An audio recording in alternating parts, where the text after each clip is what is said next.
Well, everyone, I wanted to go ahead and hit on a few reasons as to why you should go ahead and buy a Samsung Galaxy Note 20 in 2025. Now, number one, I probably would not recommend buying this phone anymore, but if you had to, let's just have some fun, we can kind of hype up this phone just a little bit. Now, number one, I really do think that the Samsung Galaxy Note 20 is one of those types of devices that does a really good job at giving you a lot of flagship features. With something like the Samsung Galaxy Note 20, this phone is giving you that S Pen. This is something that's actually really cool. Not a lot of phones have this type of capability, and that for one, just in and of itself is actually a really cool thing. I'm a very big fan of these types of phones when they have this type of capability in and of itself, and I would probably tell you in my personal opinion, this is in and of itself another one of those really cool things, and I really do like having a phone like this that gives us that type of capability.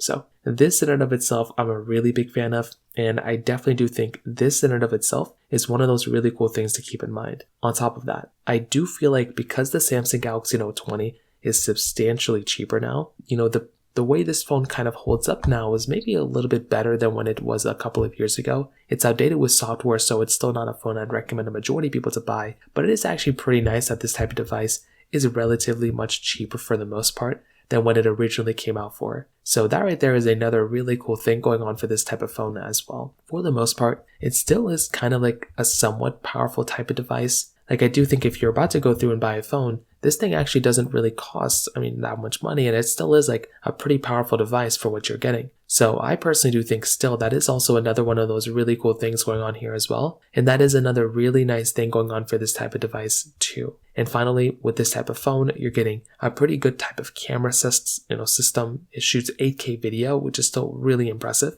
You have Samsung DeX mode, which is really cool. You can basically plug this thing in and, use it as a computer kind of, desktop mode. And, it's still getting it's getting like application updates through the Google Play Store, but it's not really getting anything major. So it's kind of one of those updates where I probably would be like, well, it doesn't really make a lot of sense to go and buy this phone anymore. But if I had to say it, those are just some reasons why the Samsung Galaxy Note 20 is still kind of a decent phone in 2025. If you have any other thoughts or questions, please let me know in the comment section below. Hit the like button, that'll mean so much, but definitely hit that subscribe button. More importantly than everything else, I love every single one of you guys. Hopefully I'll catch you guys in the next video. Peace out till then.